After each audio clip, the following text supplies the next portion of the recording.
Van Allen's Attic, live from Van Allen's Attic. We're here again. Yes. You. What's your name? Van Allen. Oh, great. Keith Van Allen. Yeah. And you are. I'm here.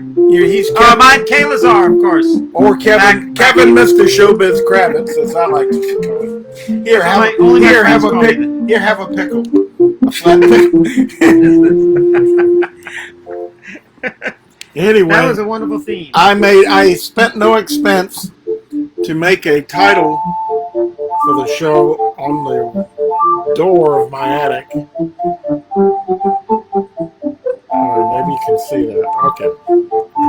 Van Allen's Attic is the title, and it's on the door. Mind the show. There you are, back again. He insists it's in his contract that he's got to be here. Yeah. I didn't wear this outfit just so no one could see. But I don't even like wearing a mask when I go out these days. And the city of Richmond, Virginia Calliope Service is providing background music. Yes. From outside. If you go to Dominion Power and click on there's a little icon that looks like a riverboat down at the very bottom. You can pay 5 cents a month. No. Yeah. And you'll get Calliope music. There you go. Piped into your house. There you go. Yeah. I gotta tell you something. This is what the inside of my head sounds like.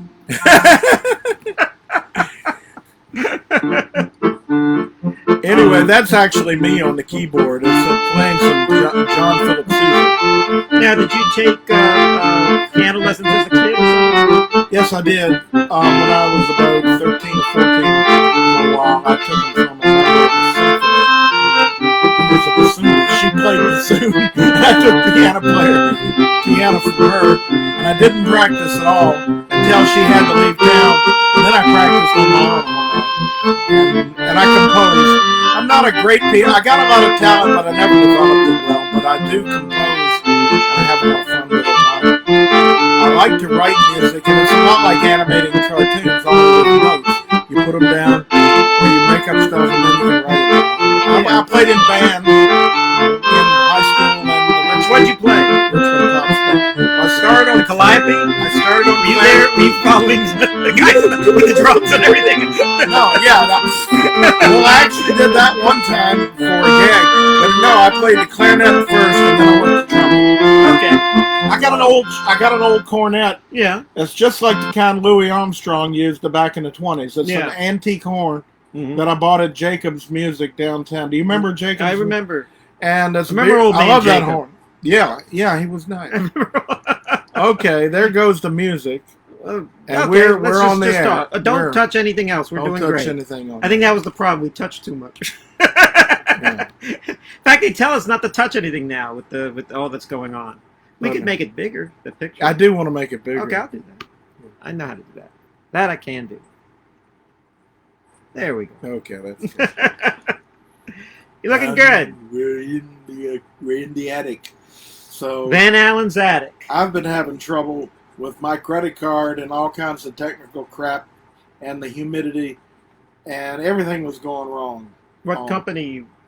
You've had trouble with. I got credit card theft. Oh. Because there was a website, and I took a stupid, what do you call it when they ask you questions? Survey. Yes. And I took a stupid little survey, and they said, now choose your prize. And they had 3 different prizes or something, and it was for free, and I didn't really want it, but I chose it anyway, and I didn't give them my credit card number, but I gave my address. Somehow they got my credit card number. Now I'm getting these mail enhancement things in the mail, and they keep charging me $90 so far. I've got 4 or 5. They've actually sent it to you, and now they want to be billed? They keep sending me more. Mail enhancement. Yeah. It makes me... Why? What girlfriend told you that? I don't know, but you know what effect it has on me? I have to shave twice a day. This is true. It's like itchy. Yeah. Like a satyr. Yeah, I think that's the prelude to the afternoon of a fawn by Claude Debussy. That's the music. We were talking last week about classical music. Although it And could be a little dear. You're playing. I know all about Debussy, yeah, and the Prelude, the Afternoon of Faun. I know that when Nijinsky.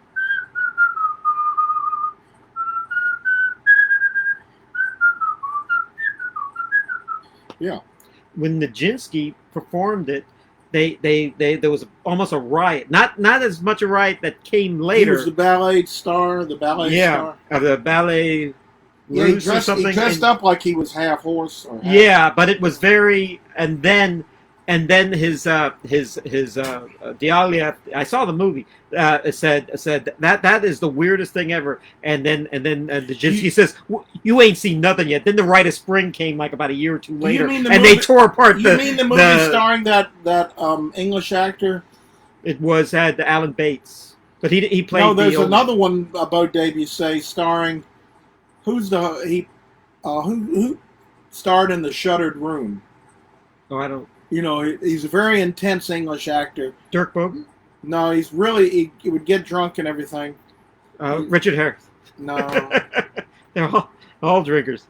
No, but I do know. I don't know anything about. I don't know anything about Debussy as a what he was like. I only know the music. He was pretty cool. I mean, he was Claude. He was good with the girls, and he was very sensitive, and they called him El Diablo was his nickname. El Diablo? Yeah, his friends would call him El Diablo, and he had an affair with a Russian countess, who was his sponsor. Or he went to Russia when he was still a student, and I think she was Mrs. von Meck, the same one that had helped Tchaikovsky, and she was married, and they were supporting the young, talented pianist because he'd won the big prize, and they had an affair, and then later he had an affair with his girlfriend, and then he had an affair with this. He married this other girl. And then it wasn't working out, and they broke up, and she tried to commit suicide. All this stuff. Wow. He finally married this older Jewish woman, and that worked. Mrs. Bardek. Mrs. Bardek. And she was, I think she was a little bit older than she was, but it kind of worked out all right. They had a child, and he was struggling for many years, even though he won the big prestigious prize of Rome, Prix de Rome.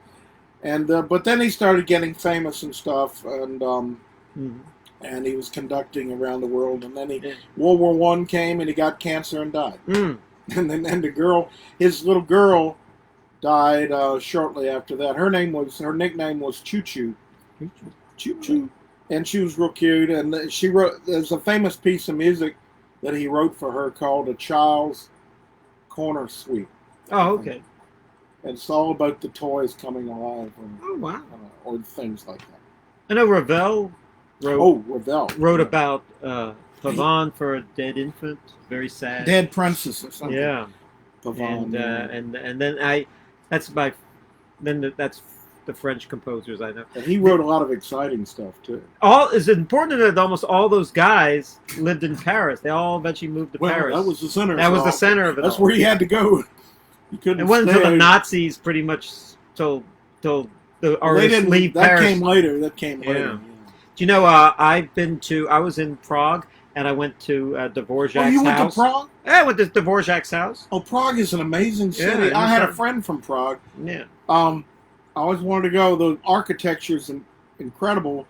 They shot Amadeus there because the architecture is still preserved, like it was in the 18th century, in the 1700s. And you could do. I always wanted to shoot a movie about the Golem.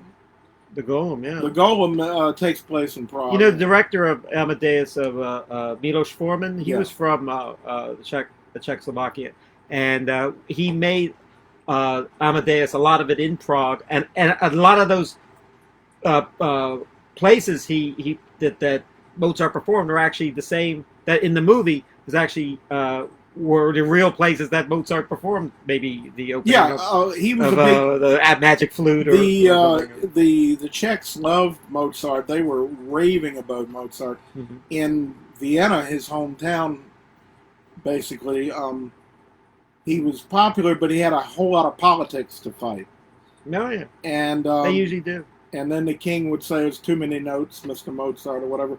But when he went, and Prague's not that far away. When he went there, they were just singing his stuff in the street, and it was big hits. And lovely place. Yeah, I'd love to go. And I got a painting by my Czech friend in the other room of Prague, but I'd have to dig it out. It looks like Disneyland. Disneyland, I think, is based on Prague. I think it is. Well, they studied a lot of architecture. I know that also. For the castle is. The other parts of Disneyland are based on American architecture. Mm-hmm. Also, I could tell you that who came here, Dvorak actually came here to write the New World Symphony. That's right. And Tchaikovsky was at the famous. Was at the Met. No, he was at the opening of. We might have been at the Met, but he was at the opening Carnegie of Hall. Carnegie Hall. Yeah, that's right. That's right.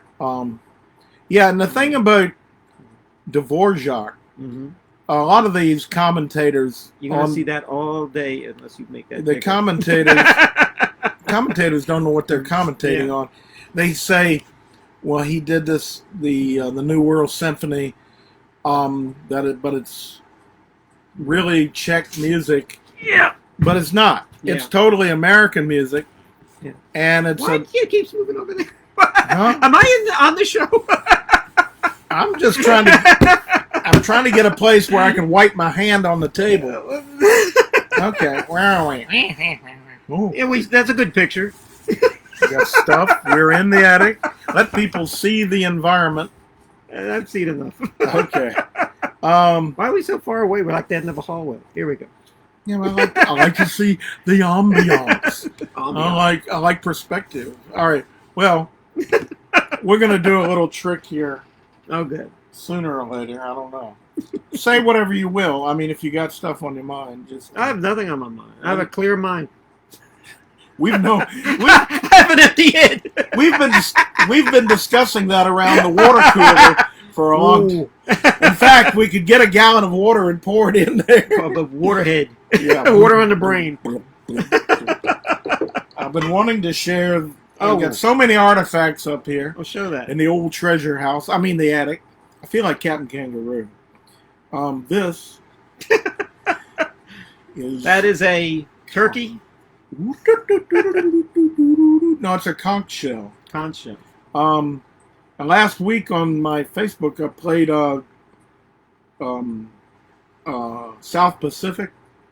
And in the music of South Pacific, you know, I love that song, Bali High. Bali High is calling, Bali High.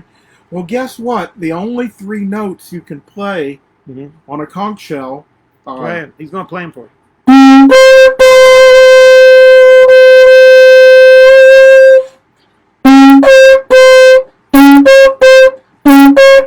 And you can't do the rest of the trombones have to pick it up. But that's all the notes you got on a conch shell. I've always wanted to drill holes in it to see what a. But what was Richard Rodgers thinking? Richard Rodgers did his homework. I think Richard Rodgers, because the South Sea Islanders. Yeah. You played that very well. I'm a trumpet player. Yeah, I was a pretty good trumpet player. And this is a. Oh, it's a different. This is not the same one. This is a treble. This is a treble. Yeah. Conch shell.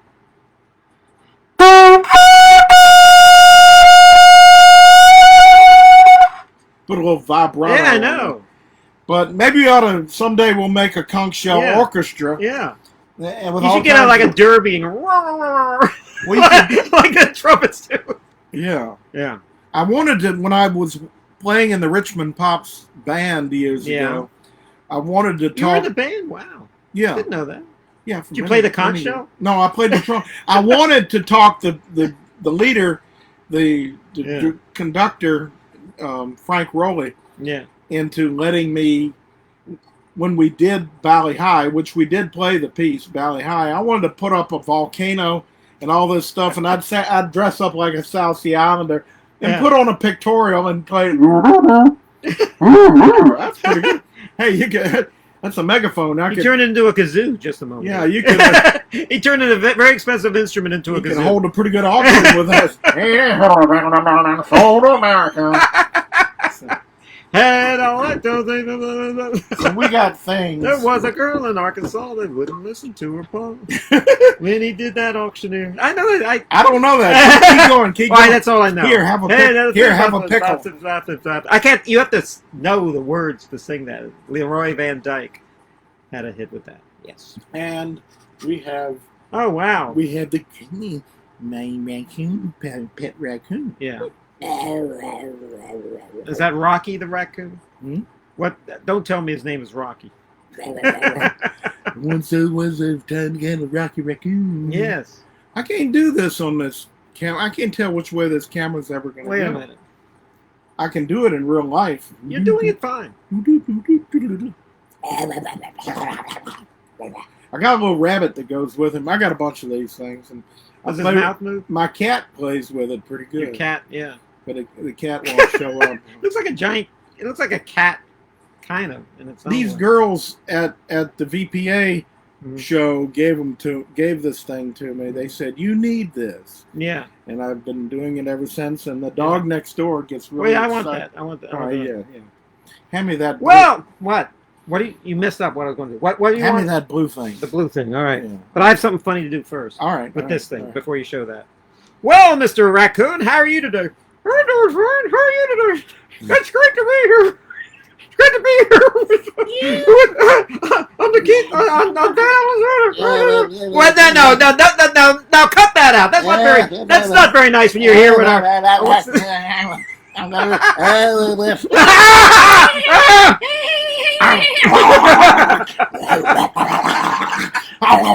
Never work with animals. Never work with animals on television. I was just like obsessed with like ventriloquism when I was a kid. Me too. I thought I could be in a Jerry Mahoney. Man. Or My Edgar neighbor. Bergen. You know what my neighbor across the street had? Right. He had a Jerry Mahoney, a real full. Yeah, they were big hits. You could get him, and his father bought it for him, and he hardly ever played with it, and I couldn't wait to go over there. And I'd sit there, hi, wench. Hi, wench. I thought that was good. Well, I remember. Hey, I want the Knucklehead Smith, too. I remember. Hey, Mr. Winkle. I remember Jerry Mahoney, some kid in the neighborhood had Jerry Mahoney, who did not appreciate it at all, just like your friend. Yeah. And one day I went to his house. I said, "Can I play with your Jerry Mahoney doll?" He goes, "No. I broke it, hitting my sister on the head with it." I said, "You actually use a Jerry Mahoney as a weapon?" He goes, "Yeah. What are you going to do?" Some kids. That's what happened to my Chrysler Imperial. Yeah. I had a 1958 Chrysler Imperial model. I love that thing, and I loaned it to my friend. He's a good friend. He's dead now, but I mean that's he stepped on the car or something, and every time I loaned something out, something would happen to the thing. Yeah, well, I think I know what you're saying. A lot of kids are jealous, and I wasn't one with a lot of toys growing up. I grew up poor, so what happened was, whenever I had a toy, I was very protective of it, and then some kid would break it, and I would get very. I don't think we were any richer than anybody, but we kind of. If you had a toy, we appreciated our stuff. Yeah, I had Jerry Mahoney. Yeah, we had trains. I still have stuff. We had a lot of HO trains. I got HO trains. I still have my comic book collection. Oh yeah, I guess my comic. I got my baseball cards, and only because no interference. I didn't really share them with anyone. You want to hear a funny story? What happened was. Some woman actually called me when I used to be on the radio and says he really looks up to you. He really likes your show. Can you like give him some Can you give him some pep talk or something? I said, well, sure. What does he need? He goes, what happened? What are you doing? I'm trying to do your lip sync. Thank you. Thank you. Anyway, I got some. Okay, can I start over? Yes. Okay. Hello, everyone. How are you? I go back. Okay, now what happened was. So I was. So yeah, that's what I did. You screwed up everything. I couldn't remember what I was going. And I enjoyed that. Now start over. No, I can't start over. I forgot. Run the tape back. The kid was a. He looked up to me. His mother said, can you give him a pep talk? I said, sure. What's his problem? He goes, he won't share his toys with his family and his friends. I said, okay, give me the phone. Give him the phone. So he said, hey, I love your show. I said, yeah, thank you. He goes, I understand you're not sharing your toys with your family and your friend. And he said, yeah, and they're mad at me for that. I said, listen, take it from me. Don't share your toys. They're just going to break them. Keep them. Take care of them. And who cares? Who cares? They'll throw them over a fence or step on them. So, oh, that's tough luck. And then you're stuck with just the garbage. And then what did the mother do to you? Mother, I think the kid just said, oh, thank you. Here, and he goes, I'm glad you talked to him. It's like that scene. It's like that scene from Christmas Story where they're talking about. The kid said a curse word and they made him eat mouth. Oh, yeah. Oh, I had to do that all the time. What did he say? I had my mouth, which actually is kind of child abuse now. They used to squirt like that pink dishwashing liquid if I said any curse words or anything. And I was always cursing as a kid. I don't curse so much now. But Life Boy, that was the one. Oh, Life Boy, yeah. But I never had that get done to me. My dad was... He switched me a few times with a switch. Cursing? But he hated it. He didn't like to punish you. Well, he was more of a beaver cleaver type dad. He'd sit down and talk to you, and wear you out with a philosophical lecture or something to that effect. When I was, and I gotta tell you, so I would get my mouth squirted with soap and everything, and believe it or not, it didn't really cure me of cursing. I mean, what happened was this: what it would happen years later, maybe this was like when I was like a teenager, like 13, but when I was about 16, I started, running my mouth cursing, and then I wasn't cursing, and I heard a bunch of kids, 14-year-old cursing. I said, oh, that looks disgusting. I said, wait a minute, that's how older people look at me. So I better clean up my act. And let me tell you something about cursing. When you don't curse, you have to think of different words to use. Instead of just one or two words to mean everything. Curse words are useful. And it builds your vocabulary. Curse words are useful in their place, but if you keep doing them all the time, that their power, they don't have any power. You just look like a schmuck. Yeah. And but once in a while, if you hold back and use the word, like if you're writing a play and you use that word, because you got real mad for a second, then it has great. It has dramatic power, but if you use it too much, but it's like music. If you're writing a symphony and you have this one big place where the orchestra goes, dang, it has great power. But if you do like modern or many modern symphonies from like the 60s, it was like all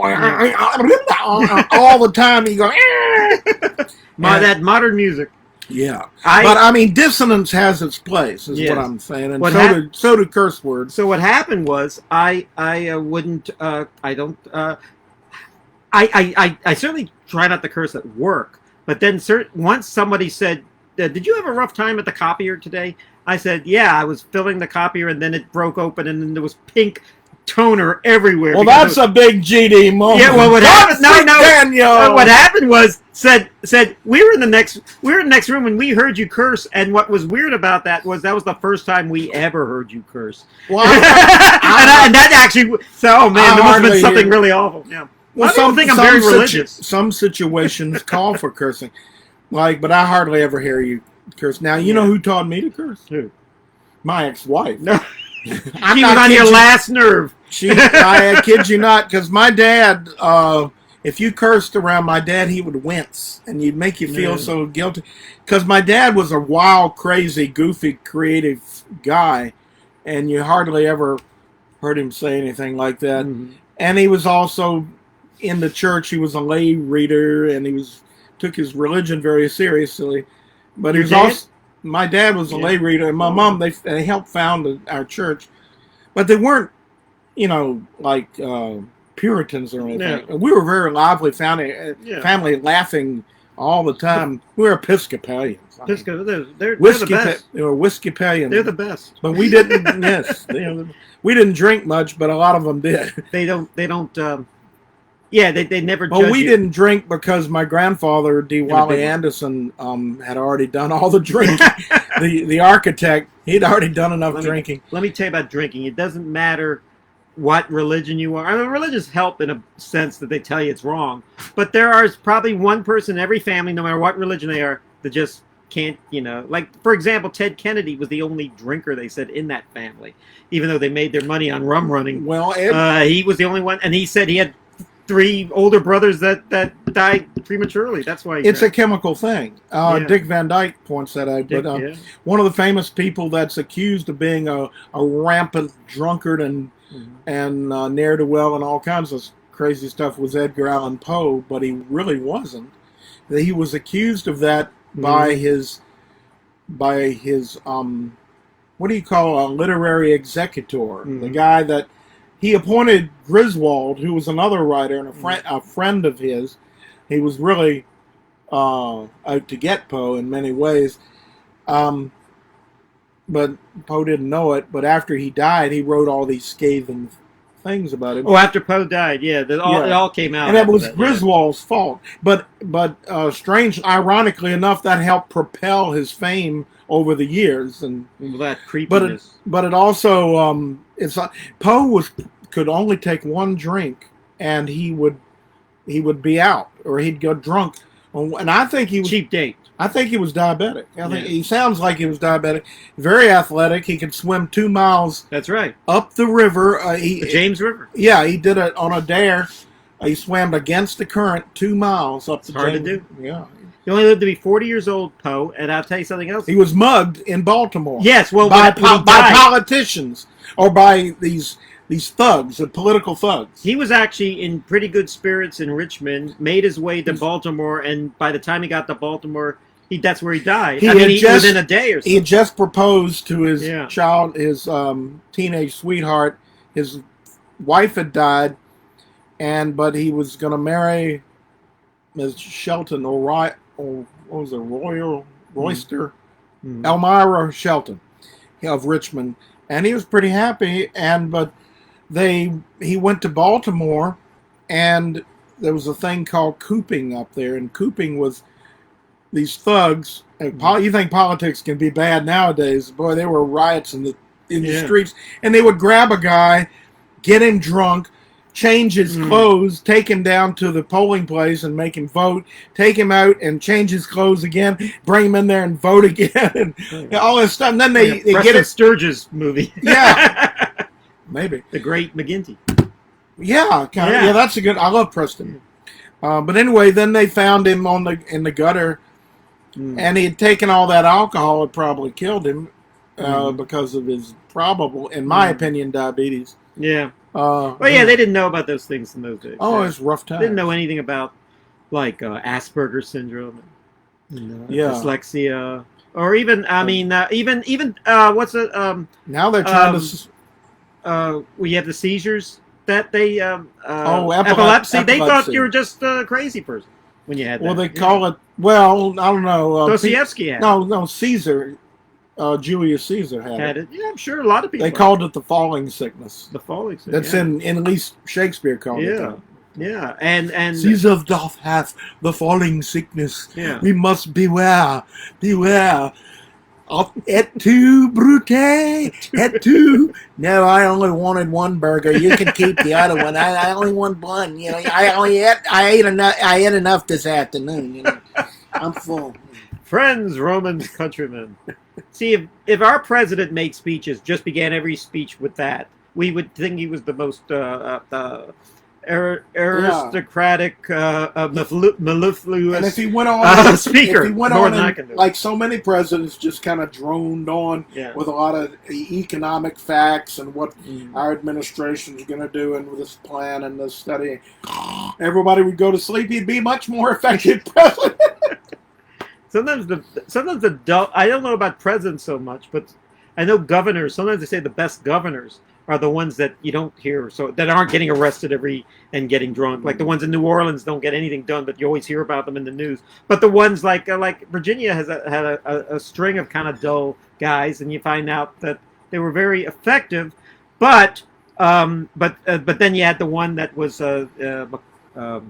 McDonald, who was actually taking all the It had all the bribes that came out after. That wasn't that long ago. That must have been when I about wasn't, three. That was when I wasn't paying much attention. Sometimes I pay attention, then sometimes I'm off doing something. And now we have governors. Now you have Speaking you're going to draw. You're talking about speaking Edgar Allen of Poe, Yeah. I was steering the conversation. I have something of Poe. Oh, you got the Poe. Yeah. Since I am a cartoonist, we were going to try a little. Pay no attention. Showbiz. Pay no glasses on. Hey, we're going to try a little this experiment. is my only. I look like Jack Benny now. Can you see? This is my own. I can see great. Okay. See what? I mean, do you want the light on? No, I can see fine. Or you sit there and practice your part. I'm not going to practice. I'm going to do it now. No, you write it. I don't have any. I'll do some introduction. I got to get my accoutrements. He's going to get his accoutrements. Yes. Yeah. Yes. So let me tell you, we're going to do a little magic, a little literary and artistic magic right now. We're going to illustrate for you. We have one of the greatest illustrators in all of Richmond. in the 3-block radius, one of the greatest illustrators we have is going to. Oh wow! I didn't know you got this. Well, it's the smallest one. Yeah, it's almost a wall. Yeah. You say you're going to paint a mural? Well, are you going to lean it up against the chair? Diego Rivera? Yeah. You do a mural here? You don't see this, but he just has this huge thing.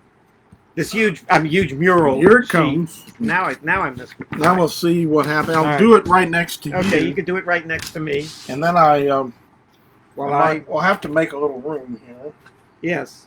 While I do some poetry. You want me to start doing this poetry and you start writing? You can.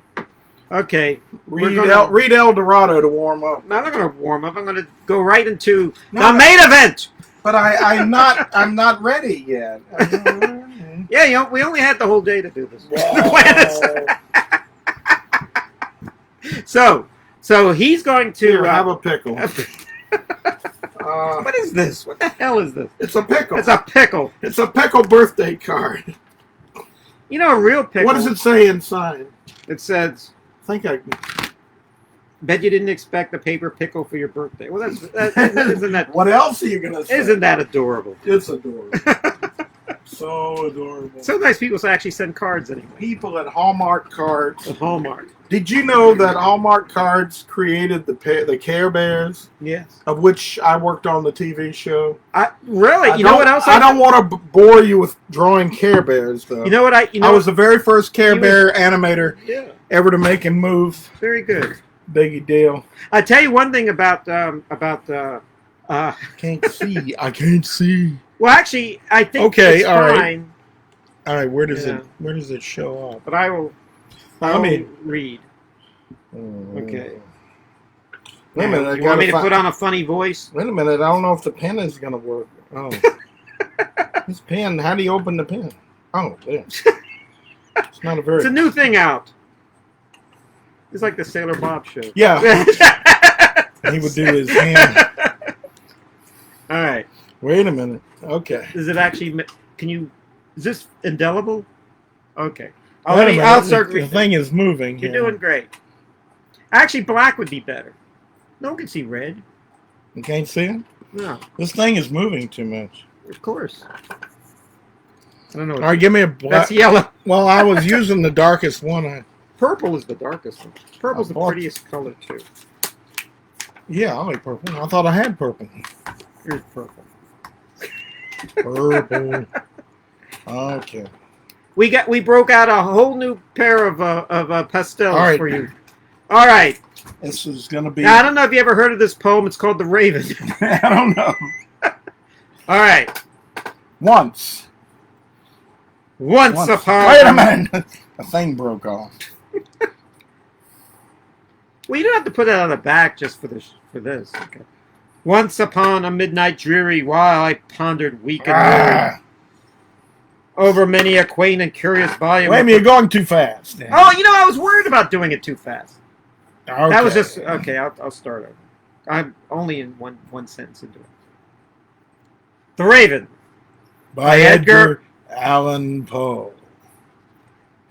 Once upon a midnight dreary, while I pondered, weak and weary, over many a quaint and curious volume of forgotten lore. While I nodded, nearly napping, suddenly there came a tapping.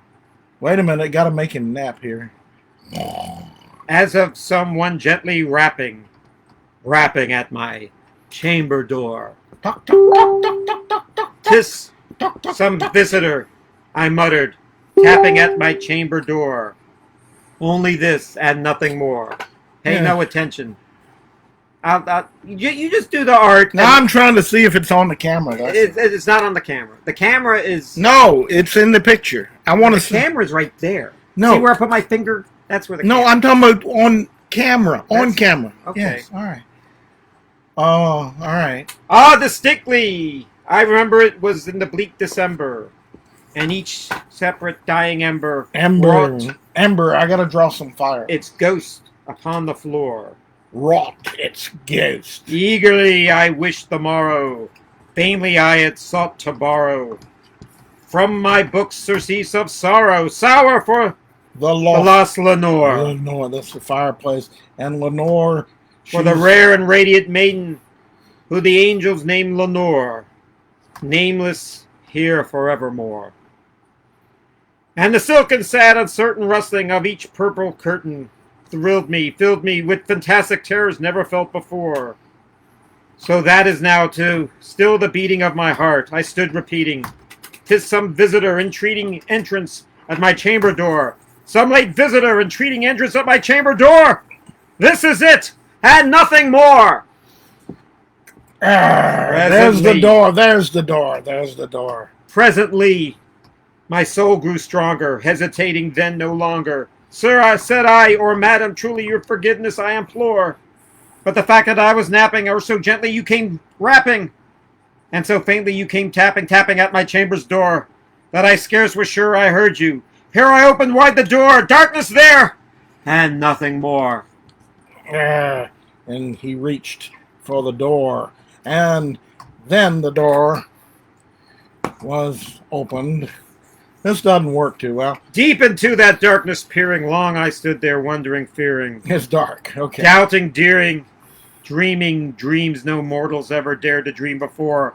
The silence was broken, the stillness gave no token, and the only word there spoken was the whispered word Lenore. How do you draw a token? Then I whispered, and an echo murmured back the word Lenore. Merely this and nothing more. Lenore. No. Back into the chamber turning, all my soul within me burning. Soon again I heard a tapping, somewhat louder than before. I know you read that too good. Well. "Surely," said I, "surely that is something at my window's lattice. Let me see, then what thereat is, and this mystery explore. Let the heart be still a moment, and this mystery explore. 'Tis the wind and nothing more." Open here I flung the shutter, went in with many a flirt and flutter, and there stepped a stately raven. Wait a minute, I gotta get the raven here. Saintly days of yore. Not the least obsessance made he, not a minute stopped or stayed he, but with mien of lord or lady, perched upon my chamber door, perched upon a bust of Pallas, just above my chamber door, perched and sat and nothing more. Wait a minute. Palace.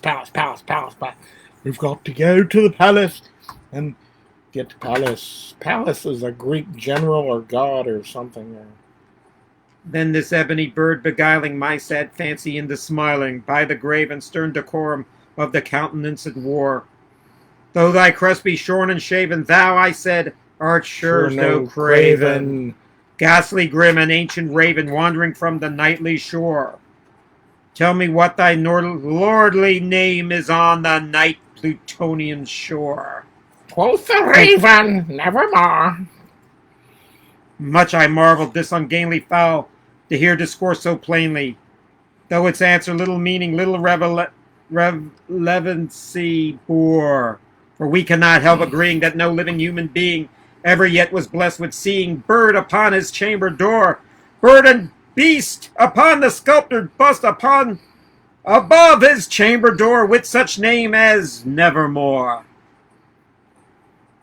But the raven sitting lonely on the placid bust spoke only that one word, as if his soul, and in that one word he did outpour Nothing further, then he uttered, not a feather, then he fluttered, till I scarcely more than muttered, other friends have flown before. On the morrow he will leave me, as my hopes have flown before.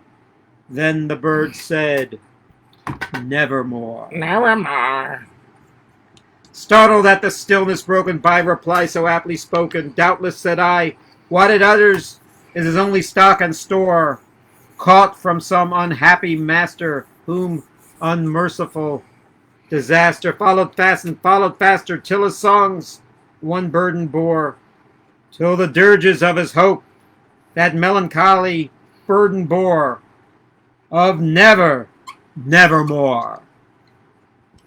But the raven still beguiling all my fancy into smiling, straight I wheeled a cushioned seat in front of the bird and bust and door.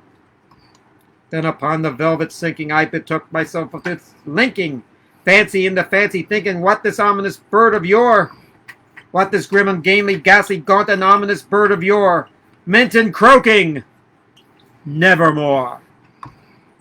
This I sat engaged in guessing, but no syllable expressing, to the fowl whose fiery eyes now burned into my bosom's core. This and more I sat divining, with my head at ease reclining, on the cushion's velvet lining, what the lamplight gloated o'er, but whose velvet violet lining, with the lamplight gloating o'er, but whose velvet violet lining, with the lamplight gloating o'er, she shall press nevermore.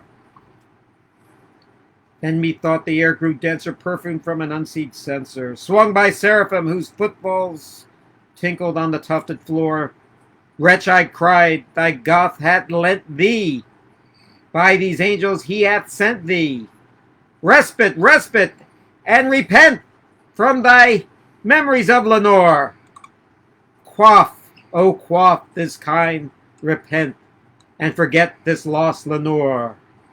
Quoth the raven, nevermore. Is that the end of it? No.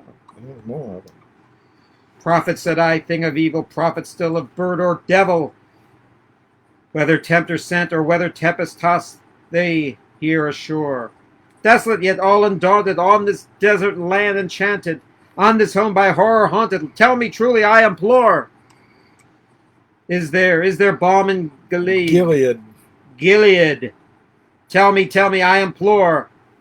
Quoth the raven, Nevermore. nevermore. Prophet, said I, thing of evil, prophet still, if bird or devil, by that heaven that bends above us, by that God we both adore. Tell the soul with sorrow laden, if by within the distant Aden, it shall clasp a sainted maiden, whom the angels named Lenore. Clasp a rare and radiant maiden, whom the angels named Lenore. Quoth the raven, nevermore. Be that word our sign in parting, bird or fiend, I shrieked upstarting. Get thee back into tempest and the night's Plutonian shore. Leave no black plume as a token of that lie thy soul hath spoken. Leave thy loneliness unbroken. Quit the bust above my door. Take thy beak from my heart, and take thy form from off my door. Quoth the raven, nevermore. Big finish. Big finish. And the raven, never flitting, still is sitting, on the pallid bust of Pallas just above my chamber door. And his eyes have all the seeming of a demon's that is dreaming. And the lamplight o'er him streaming throws his shadow on the floor. And my soul from out that shadow that lies floating on the floor shall be lifted never more.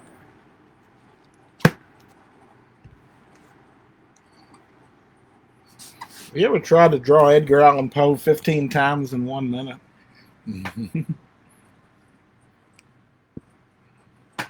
Looking good.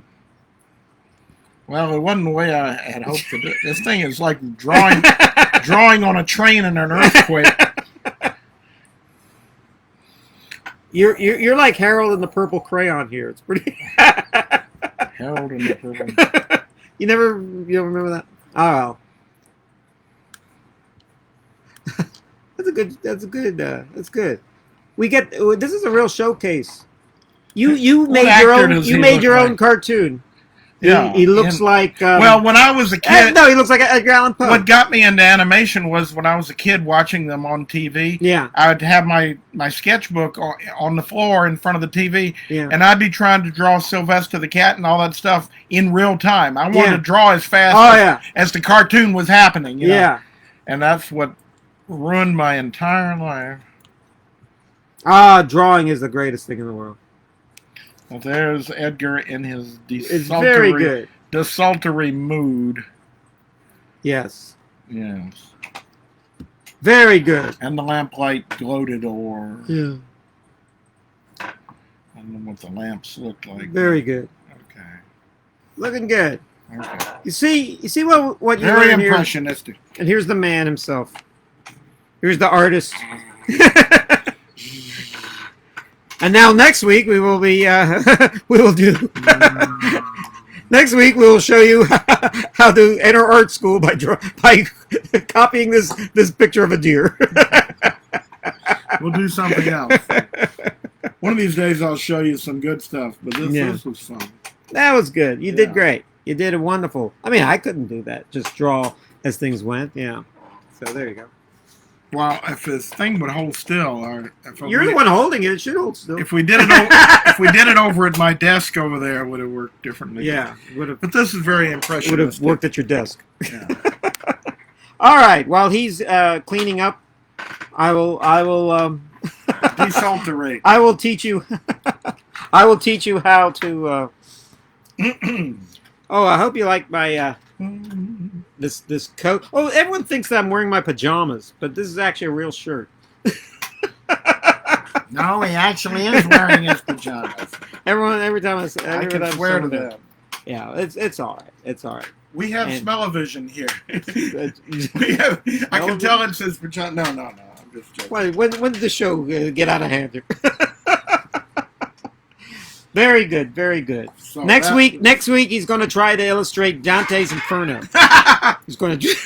I need a big box of matches. Yeah, where everyone's like up to their necks in boiling oil. It's very simple to illustrate that. Gustave Doré already did that. All right. Oh, it's raining. Big rainstorm. Okay. That's good. Why is this a? I'm not worried. Are you afraid of the rain? No, I'm never afraid. I like it raining. All right. Why don't you come here and enjoy the rest of the show? We still have a good. We still got another 3 hours to go. No, it's not. We don't have. I was only kidding. It'll seem like 3 hours, but it won't be 3 hours. And now the condensed version of War and Peace. Yeah. Oh, I don't have to wear this anymore. Wow, that was wonderful. That was an experiment. That was high culture. That was something. Yeah, high. Usually the shows I appear on, we don't do such high culture, such classy stuff. Well, I'm always bringing props around because I'm afraid I'm going to run out of things to say. And I usually, if I have a pencil in my hand, I can always have something to say. Well, I never have a prop. I hate job interviews. Oh, don't you hate those? I mean, but if I go in and show my stuff, well, why don't I show a little bit of my stuff? You keep talking. I hate job I'll show some of my better stuff. I always feel like every time I go on a job interview, and I don't really go on a lot, I usually get hired just like that. But what happens is usually when I go to job interview, they pay you to leave. Yeah. They say, how much would it cost to get rid of you? Oh, it's like when the teacher says, if you don't like it here, why don't you go home? I go, here I am. My mom says. Well, anyway, what happened was, so I tried to, I don't like job interviews. I always feel like I'm in the principal's office when I go to a job interview. Yeah. That was very good. Here's see if this will show up on camera.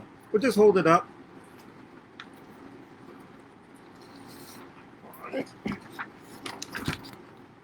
Yeah, it shows up. All right, there's a man tumbling through architecture. That is a scene from one of my movie projects. Very good.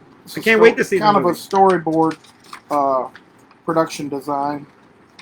You should get Oh, my book. Brad Pitt to be in it. He could play. He could play you. Here's a thing I did for a friend of mine who teaches jazz and rock and roll at VCU. You did the people. I did the whole thing. We did the whole thing, and even the writing at the top. Yeah, the block. Of course, yeah. Oh, very good. That's part of it. You got to do your graphics. Very good. You're very good at this. You should have your own show. That's all. Well, hold that up. All right. What's this? I want to get the glare off. Make sure it's in focus. Yeah. Focus. Oh, now you want it in focus. Okay. There, that looks good. It kind of looks good. That's very good. That's another scene from one of my movie projects.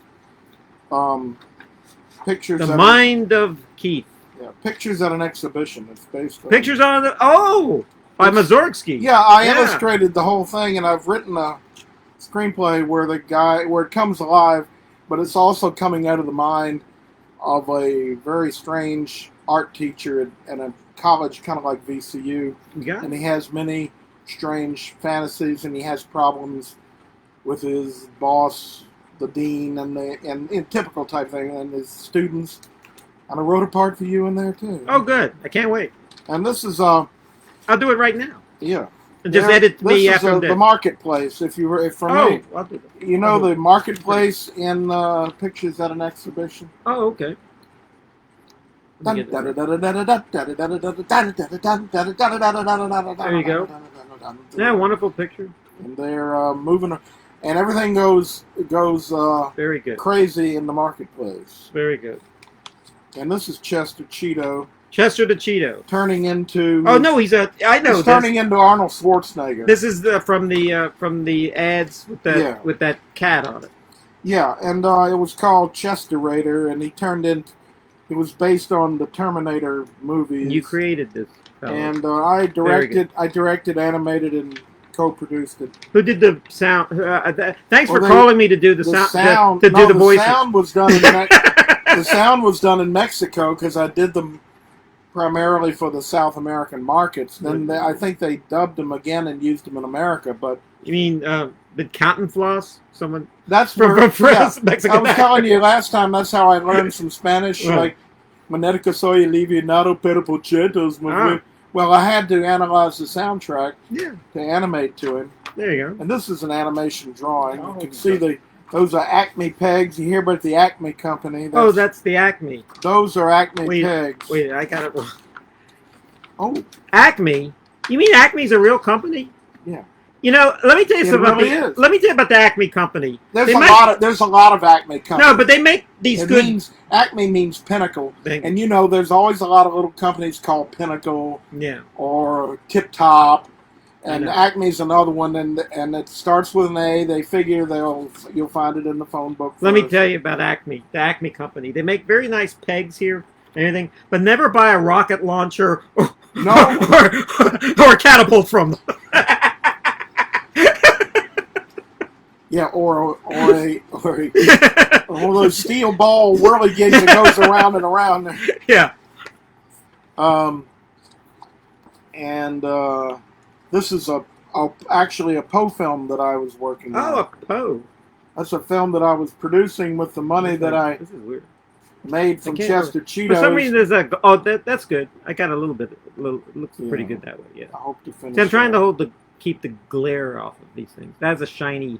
I think you got it. Yeah, that's good. That's the Google Haunted Woodland of Weir. Very good, yeah. So, wait a minute. Save some for next week. Yeah. Well, there's a lot of art in this studio. And, very good. Oh, there's a McDonald's commercial. Oh. The Lion King McDonald's commercial. Oh, I gotta see. Oh, Lion? It was a take. For all you people who like to eat it, is there anyone out there who likes to eat at McDonald's? Yeah. Our audience. That's a McDonald's in the middle of Africa. In the Mount Kilimanjaro. In the Serengeti. That's exactly what it is. There's a McDonald's. Antelope burgers are very big there. Wildebeest burgers. Lions seem to love them. You know what wildebeest are, don't you? They're the fast food of the Kalahari. Yeah. They're those. They only exist to be eaten by lions. What that is a Dutch version of the word wild beast. Mm-hmm. Wildebeest. Wildebeest. Right. That's right. It's And, in the name. Well, it means oh, wild beast. All right, these are Care Bears. Oh, the Care Bears. Yeah. Yeah. Like I said, I was the first animator. This was done at Atkinson Film Arts in Ottawa. And the director was... I don't think I get it all at once, but I get most of it. The director was Pino van Lamsveer. Great guy. And he was an Italian baron, actually. And he wasn't rich, but he was a baron. And he lived in Canada, and he was a cool guy with thick glasses. And he'd say, "Okay, guys, we're going to draw them bears in the morning. Come on, we're going to draw them bears." And we got along great, and he appreciated my drawing and gave me the first scenes to do. Very good. And he was a baron? To establish, how they walked and things. He was a red baron. I like his pizza. And this is the film. Well, this is another one of my films. All right. Oh, this is really good. Yeah. You got a part in that. Well, I got a part. Wow. I tend to write my friends into my films. Thank you. Well, thank you. I look forward. You get creative.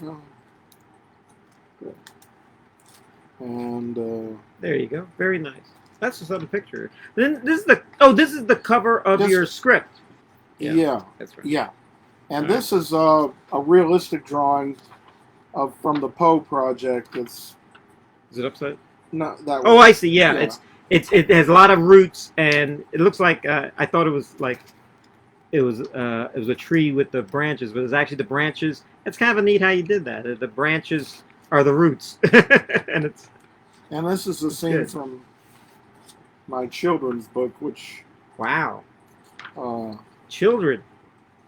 Wake up the children if they're asleep right now. Show them. Well, it's for adults and kids, hopefully.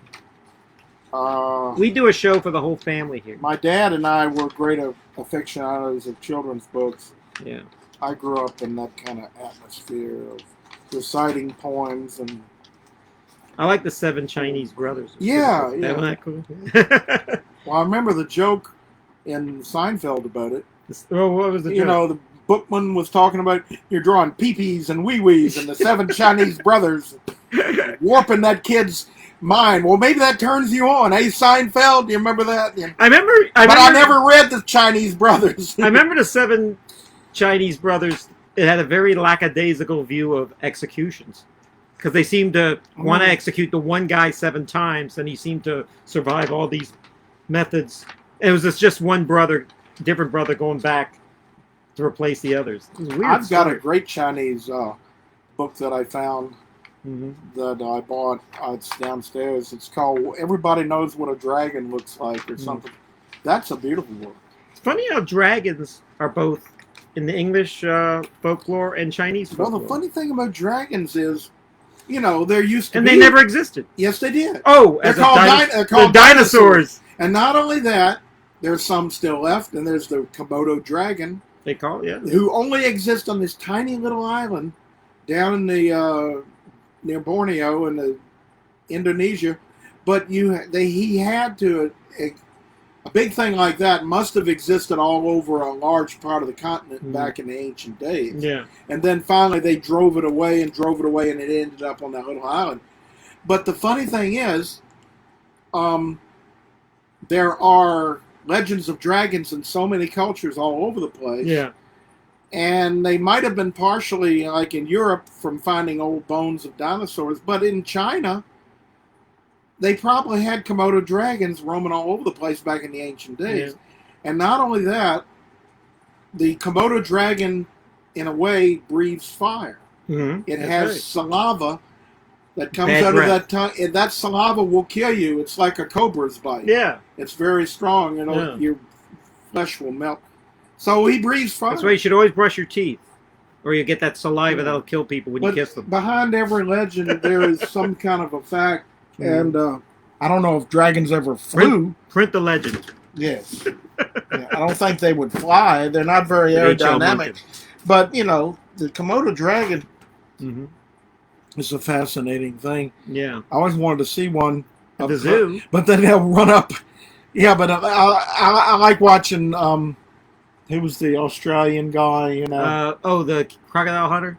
Yeah. Yeah, Steve Irwin. Steve Irwin, who got killed by a stingray. By a stingray, yeah. But he got chased up a tree by a Komodo dragon. He says, "Here's a beautiful dragon. She's getting a bit grumpy. I'm gonna try to get in close and get a good shot."